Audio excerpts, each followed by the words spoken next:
Dakwaan kebocoran data, KKD arah akses terhadap laman web terbabit disekat.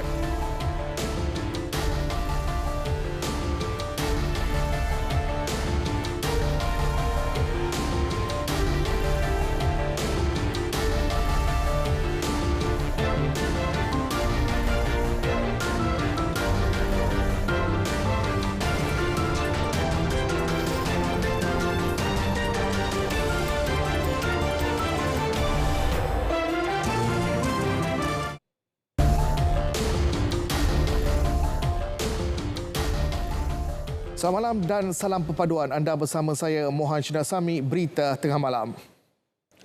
Kementerian Komunikasi dan Digital KKD memandang serius dakwaan kebocoran data yang dibuat sebuah laman sesawang pada 25 Disember lalu dan telah mengarahkan supaya akses kepada laman web berkenaan disekat.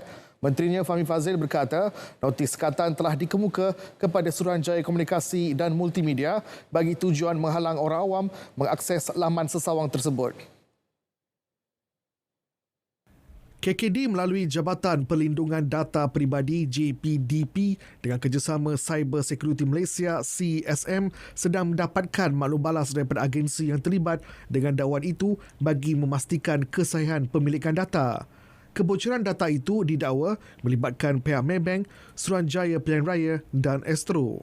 Pada masa yang sama, siasatan awal ke atas maklumat nombor akaun Maybank yang dipaparkan dalam laman sesawang berkenaan mendapati bahawa akaun-akaun berkenaan adalah tidak sah atau tidak wujud kerana transaksi tidak boleh dilakukan melalui nombor akaun tersebut.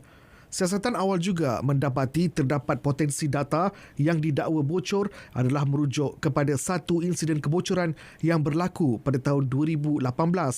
Bagaimanapun, pengesahan rasmi daripada pihak berkaitan diperlukan untuk siasatan terperinci di bawah Akta Perlindungan Data Peribadi 2010, Akta 709. Manakala siasatan mengenai kebocoran data SPR dalam laman sesawang berkenaan akan diserah kepada Agensi Keselamatan Cyber Negara untuk tindakan selanjutnya memandangkan ia adalah di luar bidang kuasa Akta 709. Semua pengembara dari luar negara termasuk China perlu jalani saringan demam di pintu masuk antarabangsa. Pada masa yang sama, pengambilan sampel akhir kumbahan pesawat dari China dilaksana sebagai antara 4 strategi mencegah penularan COVID-19 di Malaysia. Menteri Kesihatan Dr. Zaliha Mustafa berkata, sampel itu akan dihantar ke Makmal Kesihatan Awam Kebangsaan untuk ujian PCR dan seterusnya dihantar untuk penjujukan genom sekiranya dikesan positif COVID-19. Bagi pengembara yang dikesan demam, bergejala atau rujukan kendiri pula, mereka akan dirujuk ke pusat kuarantin atau pihak kesihatan untuk pemeriksaan semula. Sekiranya disyaki COVID-19, ujian pengesanannya akan dijalankan. China mengumumkan kelonggaran protokol COVID-19 mulai 8 Januari depan dan Suruhanjaya Kesihatan Kebangsaannya memaklumkan Beijing tidak akan mengenakan kuarantin ke atas pengembara yang memasuki negara itu. Keputusan dibuat ketika China berdepan peningkatan jangkitan yang membimbangkan sementara jumlah kematian dilaporkan turut meningkat. Jabatan Kebajikan Masyarakat telah diarahkan untuk segera menyiasat dan menyediakan laporan terperinci berhubung kes kematian kanak-kanak lelaki yang dipercayai menjadi mangsa dera di Johor Isnin lepas. Menteri Pembangunan Wanita, Keluarga dan Masyarakat Datuk Seri Nancy Shukri menerusi kenyataan berkata JKM akan menyediakan laporan dengan lebih terperinci berhubung kronologi, sejarah serta setiap perkembangan kes terbabit.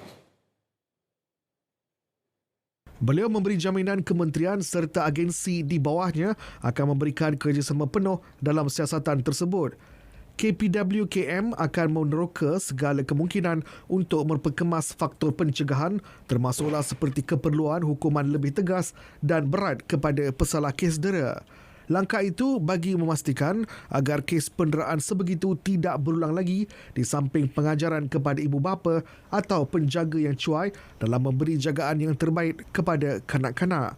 Selain kecederaan fizikal, kes penderaan kanak-kanak boleh menyebabkan implikasi kesihatan mental berpanjangan termasuk kemurungan, lebih-lebih lagi bagi mangsa kes yang tidak dilaporkan dan kekal tersembunyi. 3,255 pemeriksaan berjaya dilaksanakan ke atas premis perniagaan sempajang pelaksanaan skim harga maksimum musim perayaan Christmas bermula 23 hingga 27 Disember lalu. Menteri Perdagangan Dalam Negeri dan Kos Sara Hidup, Datuk Seri Salahuddin Ayub memaklumkan daripada angka itu, 58 pemeriksaan dilakukan ke atas premis borong dan 3,197 lagi terhadap premis runcit di seluruh negara. Sepanjang tempoh pelaksanaan skim itu, hanya satu tindakan undang-undang diambil terhadap peniaga yang didapati gagal menggunakan tanda harga khas merah jambu.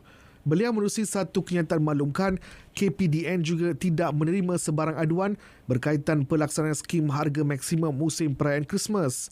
11 jenis barangan harga terkawal beserta harga maksimum diwartakan bagi pelaksanaan itu.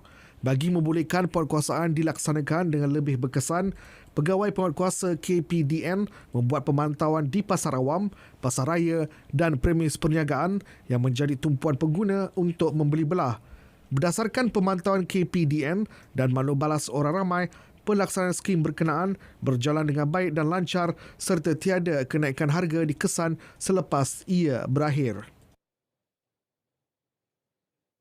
Pihak unit K9 akan melakukan penambahbaikan bagi meningkatkan kualiti operasi mereka. Menurut Pegawai Bomba Kanan 1 Unit Pengesan K9, Muhammad Salmi Jaafar, selepas operasi SAR di Batang Kali, pihaknya akan cuba untuk menambah lagi bilangan anjing. Kita akan cuba untuk menambah bilangan anjing lah, yang mana keperluan seperti apa yang kita buat, dan juga kita akan cuba majukan seperti tersebut pada pihak atasan lah, agar tak sama mengambil berat apa-apa berkaitan dengan tugasan kita, di mana kalau kita tengok kan yang viral di tular dia di TikTok, di mana-mana kata anjing kita tak sihat. Sebenarnya anjing kita sihat, cuma keletihan. Jadi itulah, kalau boleh anjing kita ditambah lagi kan. Beliau ditemui selepas rancangan Selamat Pagi Malaysia dan turut dibawa bersama dua anjing pengesan K9, Grus dan Frankie.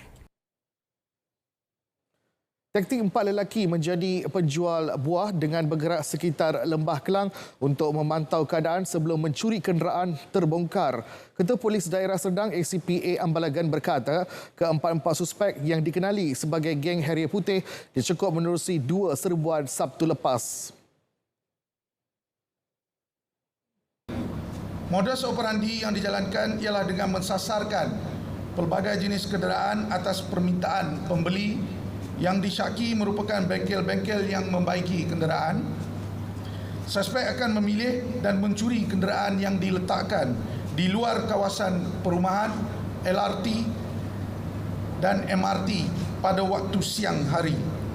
Kemudian, kedua-dua striker yang menaiki kenderaan jenis Harrier warna putih akan mencuri kenderaan yang telah disasarkan. Manakala seorang lagi, suspek bertindak sebagai pemantau atau jaga air di kawasan tersebut bagi memastikan keadaan selamat. Menurut beliau, kesemua suspek berumur lingkungan 41 hingga 59 tahun itu mempunyai rekod jenayah lampau. Sindiket pengedaran dadah tumpas selepas penahanan 8 lelaki tempatan. Polis turut merampas lebih 3 kg heroin dan 5 serbuan di sekitar Pulau Pinang pada Selasa dan Rabu lepas. Ketua Polis Daerah Seberang Perai Selatan, Superintendent Lee Chong Cheng berkata, sindiket terbabit dipercayai telah bergiat aktif sejak pertengahan tahun ini. Tangkapan pertama ni orang kata kita dapat 3 Melayu ni urin positif. Tapi daripada soal siasat ni kita membawa kepada rampasan dadah yang pertama di Batu Kawan. 2.305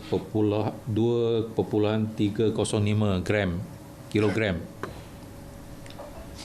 So daripada tangkapan tu kita membuat follow up tu dan tangkap lagi 2 lelaki Melayu, satu di Bukit Tambun dan satu di SPT. Kemudian membawa kepada yang keempat tu di Timur Laut. Dan kita berjaya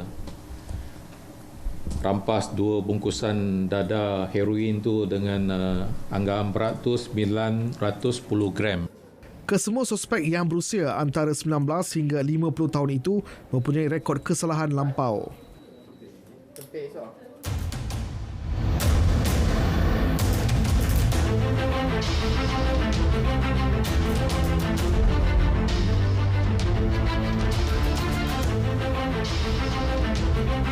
Saksikan naratif khas Imbasan 2022. Sabtu, 31 Disember 2022, 11 malam di TV1 dan saluran berita RTM. Baik, tiada sebarang laporan penipuan berhubung penggantian kad pengenalan baru membabitkan penduduk terjejas banjir di negeri Pantai Timur diterima setakat ini. Ketua Pengarah Jabatan Pendaftaran Negara, Datuk Roslin Jusoh berkata, siasatan terperinci dijalankan terlebih dahulu bagi memastikan individu yang hadir bertujuan mendapatkan kad pengenalan baru kerana rosak atau hilang akibat musibah itu. Sebenarnya kita ada satu sistem pengecaman melalui cap jari.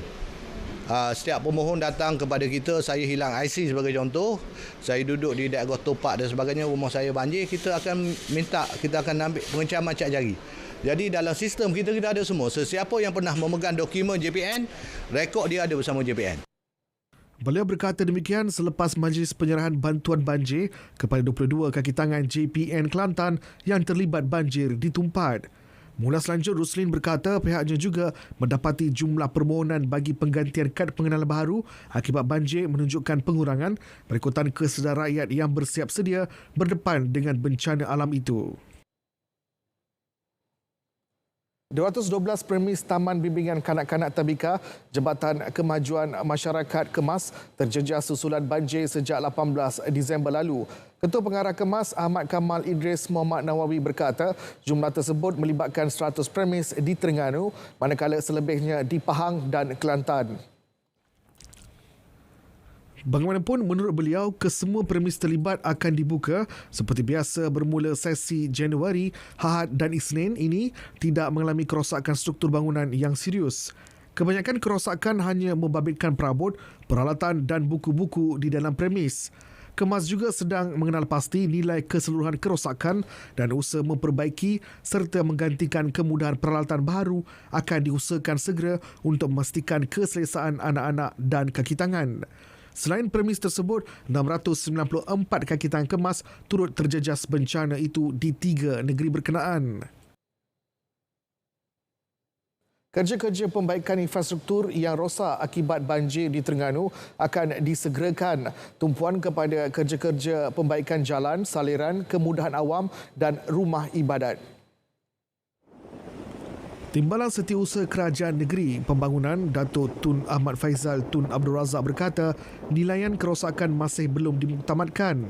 Ini memandangkan hanya sebahagian laporan kerosakan infrastruktur diterima sejak banjir besar minggu lalu. Kerosakan paling tinggi dilaporkan di Hulu Terengganu, Setiu, Besut dan Kemaman yang melibatkan jutaan ringgit. Beliau yang juga pengarah unit perancang ekonomi negeri berkata nilai kerosakan akibat banjir kali ini dijangka lebih rendah berbanding sebelum ini. Pengamal media antara yang bertungkus lumus memberi liputan terbaik ketika banjir di Terengganu baru-baru ini. Meskipun ada yang terjejas apabila kediaman turut dinaiki air, namun komitmen terhadap tugas tetap diutamakan. Prihatin dengan nasib mereka, Kelab Wartawan Media Terengganu Kawat tampil menghulur sumbangan. Menurut pemangku Presiden Kamat Muhammad Ishak Abdillah Ngah, kali ini paling ramai pengamal media terjejas berbanding tahun-tahun sebelumnya. Sumbangan hasil inisiatif ahli Kelab Menerusi Tabung Derma Kilat yang dilancarkan 22 Disember lalu sebagai tanda solidariti dan prihatin. Turut menyumbang Kelab Media Elit Kedah, Kelab Media Johor, Kelab Media Kuala Lumpur dan Selangor, Kelab Media Putrajaya serta Kelab Aktivis Media Inspirasi. Sumbangan ini bukan sahaja datang daripada Kawat tapi datang daripada Kelab Media Johor, Kelab Kuala Lumpur dan Selangor. Kita ada Kelab Media Elit Kedah, Kemek. Kita ada GKMM. dan banyak kelab-kelab lagi yang menyumbang lah. Ini menunjukkan satu solidariti pengamal media seluruh Malaysia. Penerima bersyukur atas keprihatinan sesama rakan media. Sukanya kalau naik pun dekat keting je kot. Tapi tak suka sampai atas lutut. Mana kata sana. Ini memang pengalaman saya dan sebelum ni kita pergi cover, pergi bantuan banjir kepada orang lain. Kali ni macam pengalaman pertama saya. Kali ni dekat lutut juga lah air masuk dalam rumah tu dan banyak jugalah barang-barang yang rosak. Lepas tu satu lagi rumah saya di Tanjung Damai, Taman Desa Tanjung Damai pun dia masuk ke air juga. Jadi maknanya orang cakap 2 kali lah beban tu. Dia nak bersih rumah pula lepas ni apa kan. Jadi rasa macam perit sikit lah. Baik, ini pula di Pahang. 1,323 penduduk terjejas banjir tahun lalu dan awal tahun ini yang berdaftar diminta tampil menuntut barang bantuan keperluan asas BBKA dan baiki pulih rumah BPR di Kompleks Majlis Bandaraya Kuantan MBK. Datuk Bandar Kuantan, Datuk Hamdan Hussein berkata mereka terdiri daripada 705 penerima BBKA dan 118 penerima BPR. Menurutnya, Pejabat Pembangunan Negeri Pahang telah bersetuju untuk melanjutkan tarikh tuntutan kepada penghujung Februari 2023. Saya harap pihak-pihak yang ada menerima mesej daripada kami, surat yang telah kita hantar 3-4 kali, harap dapat hadir ke Bandaraya untuk membuat tuntutan. Tetapi selepas pada tarikh tersebut, kami akan kembalikan kepada pihak Pejabat Pembangunan Negeri. Berdasarkan rekod Pusat Kawalan Operasi Bencana PKOB Negeri, 23,857 penerima BBKA dan 1,611 penerima BPR telah berdaftar.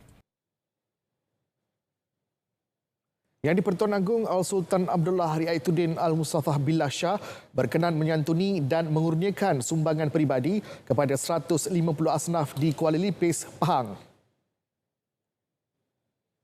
Menurut Facebook Istana Negara, selain sumbangan peribadi, Seri Paduka turut berkenan mengurniakan sumbangan barangan keperluan harian daripada Majlis Ugama Islam serta Adat Resam Melayu Pahang Muib kepada asnaf terlibat. Majlis pengurnian diadakan di perkarangan Masjid Sultan Mahmud, Kuala Lipis. Sebelum majlis, Seri Paduka Baginda telah berkenan menunaikan solat Jumaat di masjid tersebut dan meluangkan masa bertanya khabar serta beramah mesra dengan para jemaah. Bagi memenuhi keperluan orang ramai pada malam Tahun Baru 2023, operasi beberapa stesen LRT, MRT dan monorail akan lanjutkan esok sehingga pukul 1 pagi. Pengguna disaran menggunakan kad Touch and Go dan pastikan baki mencukupi untuk kelancaran perjalanan. Rapid KL menerusi hantaran di laman media sosial. Mereka memaklumkan stesen yang terlibat bagi laluan LRT Ampang atau Seri Petaling ialah stesen Masjid Jamek, Maluri, IOI Puchong dan PWTC. Bagi laluan LRT Kelana Jaya, melibatkan stesen KLCC dan Masjid Jamek. Bagi laluan MRT Kajang pula, melibatkan stesen Bukit Bintang dan Maluri. Manakala bagi laluan KL Monorail hanya di stesen Bukit Bintang.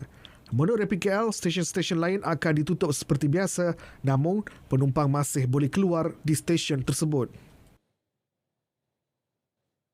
Baik saudara, perubahan arus zaman dan tuntutan politik semasa menyaksikan pelbagai senario dalam Parlimen Malaysia sepanjang 2022. Menerusi sistem Raja Perlembagaan dan Demokrasi Berparlimen Malaysia, institusi itu melalui pelbagai transisi yang membawa wacana baru dalam arena politik negara. Ikuti perincian dalam imbasan Parlimen 2022.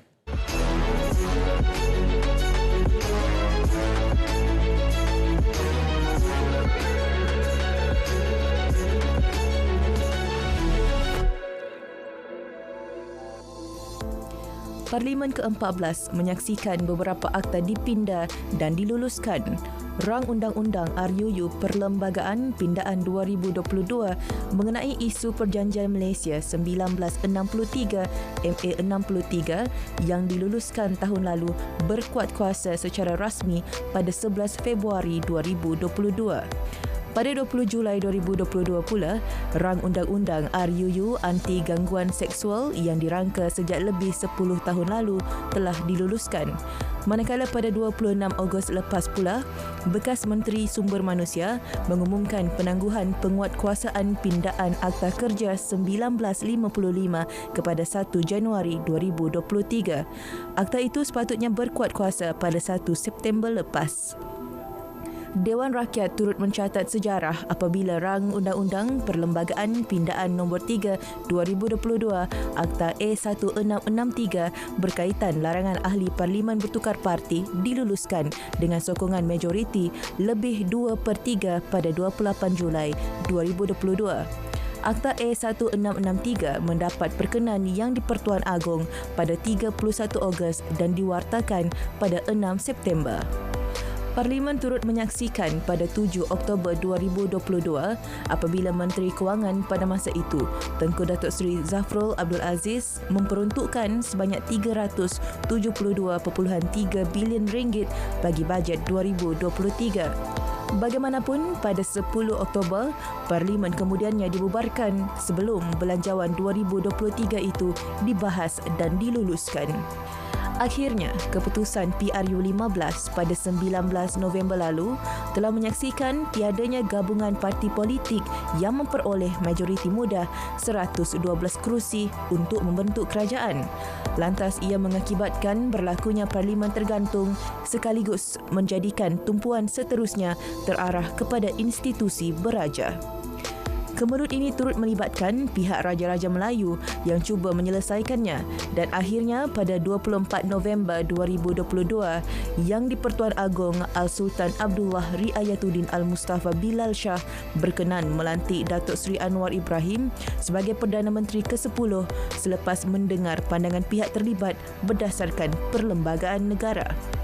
19 Disember 2022, Datuk Seri Anwar Ibrahim mengetuai majlis mengangkat sumpah ahli-ahli parlimen di Dewan Rakyat diikuti oleh dua timbalan Perdana Menteri, Datuk Seri Dr. Ahmad Zahid Hamidi dan Datuk Seri Fadila Yusof. Mesyuarat pertama Penggal Pertama Parlimen ke-15 itu turut menyaksikan timbalan pengerusi Pakatan Harapan Kedah, Datuk Johari Abdul dilantik sebagai Yang di-Pertua Dewan Rakyat. Dato' Johari menggantikan Tan Sri Azhar Azizan Harun yang mengesahkan akan mengosongkan kedudukannya sebagai Yang di-Pertua Dewan Rakyat sebelum Parlimen bersidang pada 2 Disember lalu. Pada hari sama, Ahli Parlimen Cameron Highlands, Datuk Ramli Mat Nor dan Ahli Parlimen Lanang, Alice Lau dipilih sebagai timbalan Yang di-Pertua Dewan Rakyat yang dicapai melalui undi bersurat dalam kalangan Ahli Parlimen. Pada sebelah petang, Dewan Rakyat turut meluluskan usul undi percaya kepada keabsahan Perdana Menteri Datuk Seri Anwar Ibrahim melalui undi suara majoriti. Usul undi percaya itu dibahaskan 13 ahli parlimen dengan dimulakan oleh Ketua Pembangkang Datuk Seri Hamzah Zainuddin.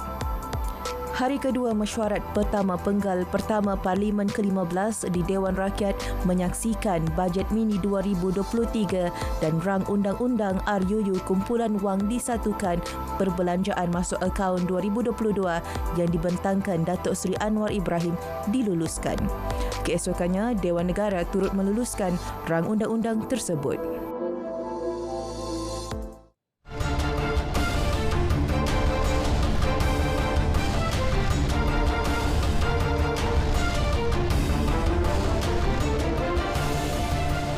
Baik, selepas menjorai Melbourne City Wrestling MCW Inter-Commonwealth, Iman Azman ingin memperluas aktiviti sukan gusti menerusi persatuan sedia ada Malaysian Pro Wrestling MYPW.